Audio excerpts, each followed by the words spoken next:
అమరుపేటలోని కాచిగూడలో జనం బాట కార్యక్రమం నిర్వహించారు. తెలంగాణ జాగృతి అధ్యక్షురాలు కల్వకుంట్ల కవిత జూనియర్ కాలేజీ స్కూళ్లను ఆమె పరిశీలించారు.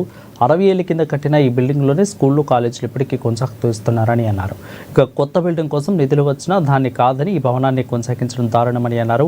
కనీసం పెయింటింగ్ కూడా వేయలేదని, ఇక్కడ పరిస్థితి చూస్తే బాధిస్తుందని అన్నారు. వెంటనే మరమ్మతులు చేపట్టి విద్యార్థులకు కొత్త బిల్డింగ్లను అందుబాటులోకి తీసుకురావాలని కవిత డిమాండ్ చేశారు.